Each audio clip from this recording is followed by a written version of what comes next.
Shalom kids. Shalom. Sebelum mulai ibadah kita berdoa dulu yuk. Ikutin kakak ya. Tuhan Yesus, Tuhan Yesus, sekarang sekarang kita akan memulai ibadahnya. ibadahnya. Terima kasih Tuhan. Terima kasih Nama Tuhan Yesus, Tuhan Yesus. Nama Tuhan kami Yesus, berdoa. kami berdoa. Haleluya. Haleluya. Amin. Amin. Sebelum mulai ibadahnya kita stretching dulu yuk. Kiri, kanan. Oke, setelah selesai kita mau menyembah Tuhan Yesus dulu yuk. Yuk. Nyanyi bersama-sama kakak ya. Let's go. Ikuti gerakan kakak ya. Jangan malu-malu.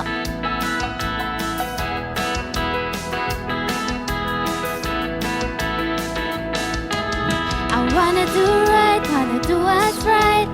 I'm gonna give you all my life. I put my trust in you, Jesus. And you show me how to do right. Hey, hey, every word I say. Ooh, I want to be like you. Oh my, every day goes by. I wanna be more like you. I wanna be more like you. Kita ulangin dari awal ya. I wanna do right, wanna do what's right. I'm gonna give you all my life. I put my trust in you, Jesus. And you show me how to do right. Good job! Hey, hey, every word I say. Ooh, I want to be like you. Oh my, every day goes by. I wanna be more like you. I wanna be more like you. I was made to give you praise. Make me more like you. I was made to give you praise. Make me more like you. More like you. Hey, hey, every word I say. Ooh, I want to be like you. Oh my, every day goes by. I wanna be more like you. Hey, hey, every word I say. Ooh, I want to be like you. Oh my, every day goes by. I wanna be more like you. I wanna be more like you. Sekali lagi, I wanna be more like you. Hore! Kasih tepuk tangan buat Tuhan Yesus yuk. Haleluya! Haleluya. Hebat adik-adik semua. Sekarang kakak mau ajak adik-adik untuk menyembah Tuhan lebih lagi. Yuk sama-sama tutup matanya, boleh angkat tangannya, minta hadirat Tuhan turun atas adik-adik. Bapakku yang di surga, ku berterima kasih. Kau menjadikanku indah, berharga bagimu. Ku diciptakan sesuai dengan gambaranmu. Selamanya ku kan memuji Engkau. Bapakku yang di surga, ku berterima kasih. Ku ada karena kasih-Mu, karena anugerah-Mu. Ku percaya rancangan-Mu terbaik bagiku. Selamanya ku kan memuji Engkau. 'Cause I was made to worship you, and I was made to praise your name. Segenap hati dan jiwaku memujamu. Angkat tangannya adik-adik. Ku angkat tangan menyembah, naikkan pujian dan syukur. Karena hidupku adalah penyanyi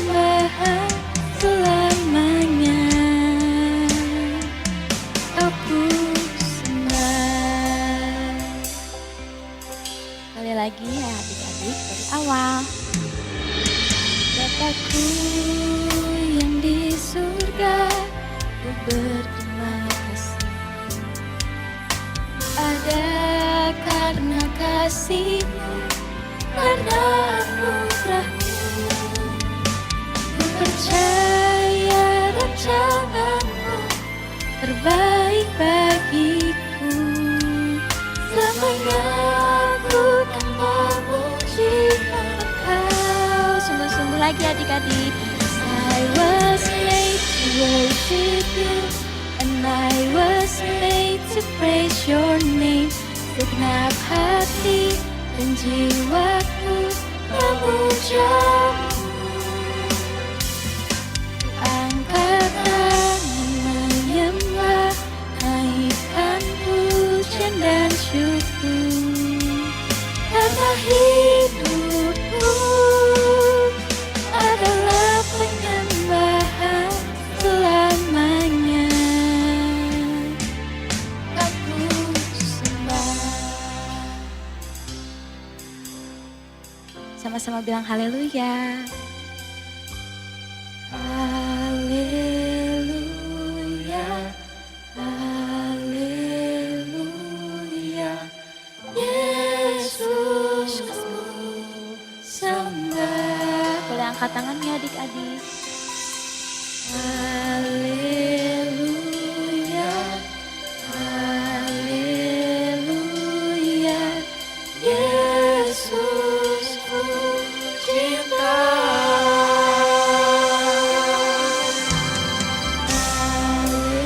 Haleluya, haleluya, Yesus ku sembah. Lebih sungguh-sungguh. Haleluya, haleluya, Yesus ku cinta.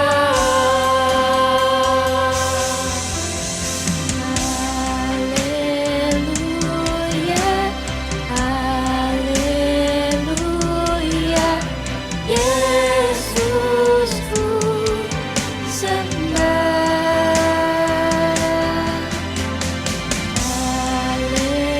Haleluya,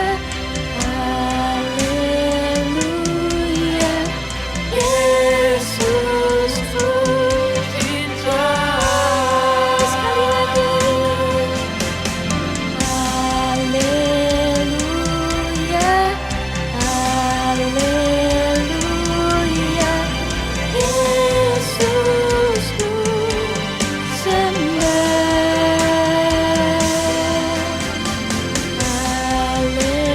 Haleluya, haleluya, Yesus ku cinta. 'Cause I was made to worship you, and I was made to praise your name. Segenap hati dan jiwaku memuja-Mu. Langkah dalam menyembah, naikkan pujian dan syukur. Karena hidupku adalah penyembahan selamanya. Aku sembah selamanya. Kau Allahku selamanya.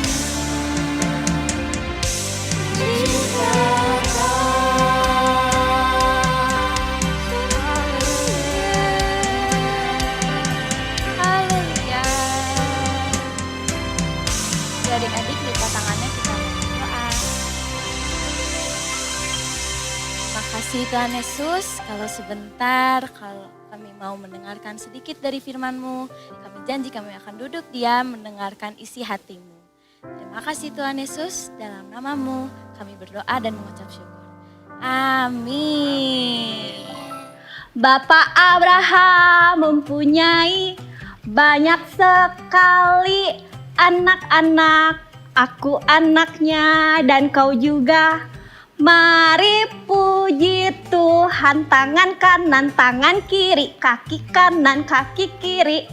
Halo adik-adik, kalian tahu kan lagu yang tadi kakak nyanyikan?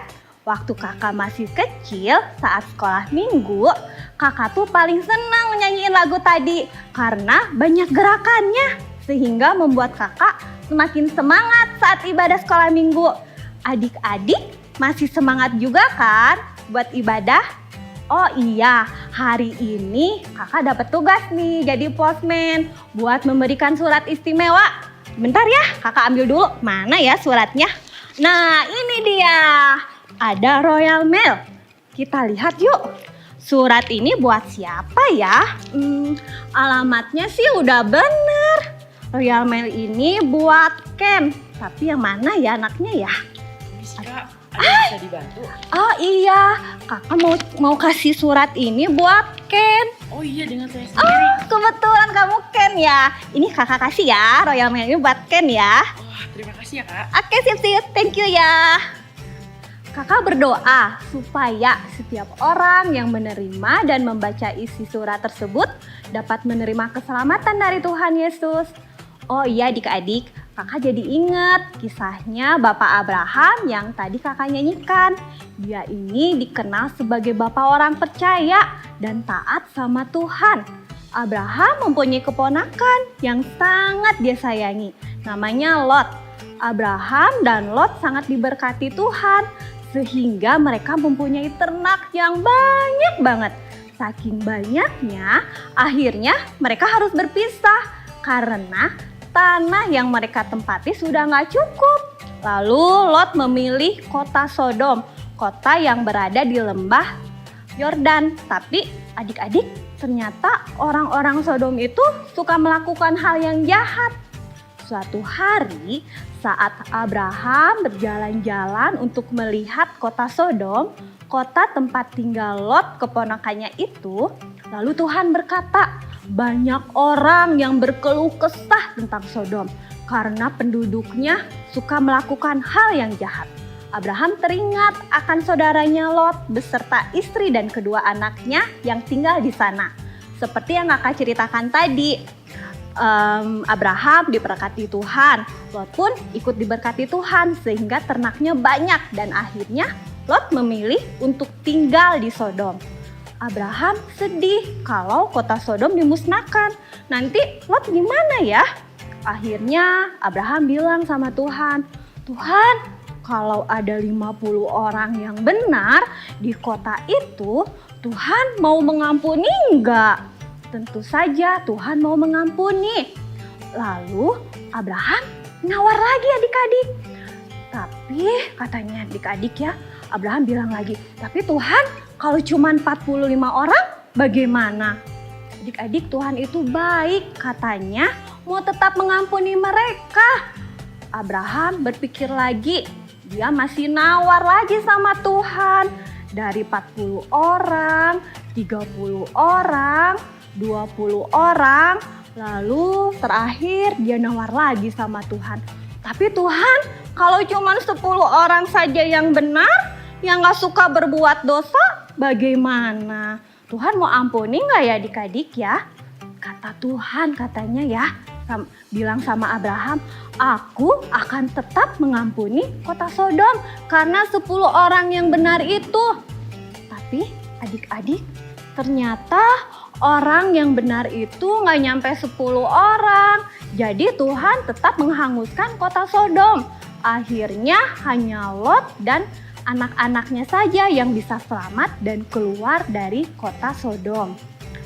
Adik-adik, Tuhan itu baik loh sebenarnya. Tuhan sayang sama umatnya. Tuhan mau semua umatnya itu diselamatkan dan tidak jatuh dalam dosa. Tuhan pilih Abraham untuk menyelamatkan Lot. Dan saat ini Tuhan pilih kalian untuk menjadi Abraham di masa kini. Firman Tuhan dalam 1 Petrus 2 ayat 9a berkata, tetapi kamulah bangsa yang terpilih, imamat yang rajani, bangsa yang kudus, umat kepunyaan Allah sendiri. Tuhan memilih kita untuk menjadi imamat rajani. Minggu lalu Postman Ellen sudah menjelaskan bagaimana Tuhan memilih kalian untuk menjadi imamat yang rajani. Kita istimewa loh, selain menjadi imam, tapi raja juga. Wah, keren ya. Minggu ini kakak akan menjelaskan apa itu tugas kita sebagai imam. Di Perjanjian Lama, hanya para imam yang bisa beribadah langsung kepada Tuhan Allah, yang mempersembahkan korban bakaran dan mengadakan doa syafaat. Pada waktu itu, karena manusia telah jatuh dalam dosa, jadi kalau mau ibadah kepada Tuhan tidak bisa secara langsung, tapi harus melalui para imam. Tapi karena Tuhan Yesus sudah menebus dosa kita lewat pengorbanannya di kayu salib, jadi sekarang kita bisa ibadah secara langsung kepada Tuhan. Nah, adik-adik, lewat kisah Abraham tadi, kita bisa belajar bagaimana Tuhan memakai Abraham sebagai perantara untuk menyelamatkan Lot dan keluarganya yang ada di Sodom. Sebenarnya Tuhan bisa saja membatalkan hukumannya atas kota Sodom, asalkan paling tidak ada 10 orang yang mau bertobat. Tuhan memilih Abraham karena dia begitu mengasihi saudaranya yang bernama Lot. Sehingga Abraham bernegosiasi atau menawar nih sama Tuhan supaya Tuhan gak jadi membakar kota Sodom. Sampai akhirnya Lot dan keluarganya bisa selamat dari hukuman tersebut. Tapi sayangnya istrinya Lot tidak selamat karena dia tidak taat sama perintah Tuhan. Adik-adik sudah dipilih oleh Tuhan Yesus untuk menjadi seorang imam. Kalian pasti bertanya, hah? Sebagai imam? Masa sih kak? Tugasnya ngapain aja kak? Saat Tuhan pilih kalian, kakak yakin sekali kalau adik-adik itu pasti bisa. Ini bisa kita lakukan setiap hari. Saat kita dipilih sebagai seorang imam, yang pertama adik-adik punya misi atau tugas, yaitu mendoakan orang-orang yang ada di sekitar kalian. Nah, surat yang kakak bawa tadi adalah untuk orang-orang yang kita kasihi, untuk keluarga kita dan juga untuk teman-teman kita. Doakan keluarga dan teman-teman kita yang belum percaya sama Tuhan Yesus. Karena Tuhan Yesus berkata dalam Yohanes 14 ayat 6, "Akulah jalan dan kebenaran dan hidup. Tidak ada seorang pun yang datang kepada Bapa kalau tidak melalui aku." Hanya yang percaya dan menerima Tuhan Yesus saja yang bisa masuk ke dalam surga. Adik-adik gak mau kan orang-orang yang kalian sayangi masuk neraka karena belum terima keselamatan dari Tuhan Yesus? Oleh sebab itu, kita harus mendoakan mereka supaya mereka mau menerima Tuhan Yesus sebagai Tuhan dan Juru Selamat hidupnya. Selain itu, kita juga harus mendoakan keluarga dan teman-teman kita yang belum sungguh-sungguh melakukan firman Tuhan. Terus yang kedua, seorang imam juga punya tugas untuk menjaga kekudusan hidupnya dengan bersikap yang sesuai dengan firman Tuhan. Nah, tahun lalu kita kan sudah belajar bagaimana hidup yang berintegritas, yaitu pikiran, perkataan, dan perbuatan kita harus sesuai dengan firman Tuhan. Integritas ini harus tetap kita lakukan ya. Di tahun paradigma yang baru ini, Tuhan sudah pilih kita untuk jadi imamat yang rajani, yang punya integritas dan yang punya pola pikir yang benar, yang sesuai dengan firman Tuhan. Sudah 2 tahun loh kita tuh ibadahnya lewat online. Ibadahnya sambil rebahan gak ya? Kita harus hormati hadirat Tuhan. Kalau saudara kalian ada yang malas ikutan ibadah, nah tugas kalian sebagai imam harus mengingatkan. Ajakin ya adik atau kakak kalian buat ibadah dan ikut pemuritan lewat Zoom. Jangan sungkan ya buat ngingetin papa dan mama untuk mengadakan mesbah keluarga. Sehingga firman Tuhan dalam Yosua 24 ayat 15b, "Tetapi aku dan seisi rumahku, kami akan beribadah kepada Tuhan," terjadi dalam kehidupan keluarga kita. Kalian Ingat kalau Tuhan Yesus sebentar lagi mau datang kembali dan kalian mau berlomba buat dapetin mahkota saat di surga nanti. Nah, dengan berpikir begitu, pasti kalian hati-hati saat bertindak. Kalian mengerti mengapa anak Tuhan tidak boleh bertindak dengan sembarangan yang bertentangan dengan firman Tuhan. Sehingga dengan demikian orang-orang dunia akan melihat kalau kalian ini anak luar biasa, anak yang kudus, anak yang berharga, yang sudah dipilih Tuhan untuk membawa jiwa-jiwa supaya bertobat dan diselamatkan. Bisa kan adik-adik? Kita sudah belajar nih bagaimana tugas sebagai seorang imam. Nah, minggu depan nanti akan ada postman yang akan menjelaskan bagaimana sih kita bisa menjadi seorang raja nih. Wah, penasaran kan?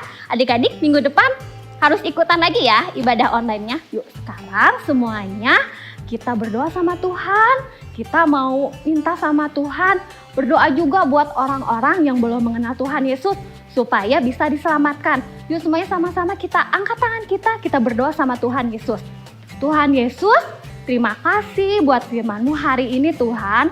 Tuhan sudah ingatkan kami supaya kami mengasihi jiwa-jiwa, supaya kami mengasihi teman-teman dan keluarga kami yang belum mengenal Tuhan. Tuhan, jamah mereka Tuhan, supaya mereka bisa mendapatkan keselamatan dari Engkau. Mereka bisa percaya sama Tuhan Yesus, supaya mereka pun diselamatkan seperti kami. Terima kasih Tuhan Yesus. Dalam nama Tuhan Yesus yang sudah berdoa, semuanya sama-sama bilang, amin. You've got mail. 1 Petrus 2 ayat 9a. Tetapi kamulah bangsa yang terpilih, imamat yang rajani, bangsa yang kudus, umat kepunyaan Allah sendiri. Shalom parents, semakin bertambah usia seorang anak maka kemampuan kognitifnya pun akan berkembang. Mereka akan mulai terganggu dan mempedulikan pendapat orang lain mengenai dirinya. Mereka ingin disukai dan diterima sehingga mulai memikirkan apa yang menjadi pendapat orang lain. Mereka merasa ada tuntutan untuk berpakaian atau memiliki fasilitas tertentu yang tanpa sadar menjadi tekanan bagi kehidupan anak-anak kita. Bagaimana kita dapat membangun identitas anak-anak kita di dalam Kristus? Berikut adalah 5 kebenaran Alkitabiah untuk membantu anak-anak mengerti tentang identitasnya di dalam Tuhan. Yang pertama, pastikan anak-anak memiliki pengetahuan dan mengenal Tuhan. Kita memiliki hak istimewa dan kehormatan untuk diberikan kepada anak-anak kita. Ini adalah hadiah terbaik yang dapat diberikan orang tua kepada mereka, yaitu teladan hubungan kita dengan Yesus. Keselamatan yang kita miliki dapat menjadi kesaksian yang dapat diwariskan dan dapat mengubah kehidupan selama beberapa generasi. Pengetahuan ini memungkinkan anak-anak melihat bahwa mereka tidak harus berjuang sepanjang hidup mereka untuk harta benda atau fasilitas yang tidak akan memberi mereka penerimaan yang mereka inginkan. Dengan mengajari anak-anak tentang warisan ini, kita akan mengarahkan anak-anak kita ke jalan untuk mengetahui bahwa Tuhanlah yang menjadi pusat kehidupan mereka. Yang kedua, anak diciptakan dengan tujuan. Anak-anak kita perlu tahu bahwa Tuhan tidak membuat mereka menjadi tawanan pikiran mereka yang dikendalikan oleh bagaimana orang lain melihat mereka. Tuhan juga tidak membuat mereka untuk menyenangkan orang lain dengan melakukan apa yang mereka pikir akan membuat orang lain lebih menyukai dan menerima mereka. Tuhan mengenal anak-anak kita sebelum kita mengenal mereka, dan Tuhan juga memisahkan mereka untuk suatu tujuan tertentu. Tuhan membuat anak-anak dengan sengaja dan memiliki rencana dan peran yang luar biasa untuk anak-anak kita. Tuhan membentuk anak-anak kita karena suatu alasan. Tidak ada keraguan atau ketakutan akan masa depan ketika kita mengetahui kebenaran ini. Anak-anak dapat mengetahui bahwa mereka mampu melakukan hal-hal yang telah Tuhan rencanakan untuk mereka lakukan karena Tuhan yang akan membuat mereka berhasil di dalam semuanya itu. Hal ini akan memungkinkan adanya rasa aman dalam diri anak-anak sehingga mereka tidak merasa tertekan untuk diterima oleh orang lain. Poin yang ketiga, anak-anak kita dikasihi oleh Yesus. Yesus dengan keagungan, kehadiran, dan kasih karunia-Nya memilih kita masing-masing sebagai orang tua dan menganugerahkan kepada kita anak-anak yang unik dan spesial. Dia ingin kita mengajari anak-anak bahwa ketika mereka mengenal Tuhan, mereka menjadi kudus, tidak bercacat, dan dikasihi di hadapan-Nya. Tidak ada yang bisa mereka lakukan untuk mengubah hal yang ini. Tidak ada pilihan atau keputusan yang buruk yang dapat mengubah kasih Tuhan kepada mereka. Dalam kegagalan dan kesalahan kita sebagai orang tua, kita dapat menunjukkan kepada anak-anak bahwa Tuhan masih mengasihi kita dan melihat kita sebagai orang-orang yang berharga. Hal ini tidak pernah berubah. Kita dapat menjadi teladan bagi anak-anak kita dengan menjadi contoh bahwa kita dapat mengakui kesalahan kita dan memaafkan diri kita sendiri. Parents dapat menunjukkan kepada anak-anak bagaimana kita selalu berjalan di dalam kebenaran ini dengan cara menjalani hidup kita dan bangkit kembali dari kegagalan dan juga kesalahan kita. Anak yang memiliki pemahaman ini melihat diri mereka sebagaimana Tuhan melihat mereka akan mengubah caranya dalam menjalani kehidupan ini. Tunjukkan kepada anak-anak betapa Yesus mengasihi mereka melalui kasih kita, para orang tua, kepada anak-anak. Parents, minggu depan kita akan membahas 2 poin lainnya. Tuhan Yesus memberkati.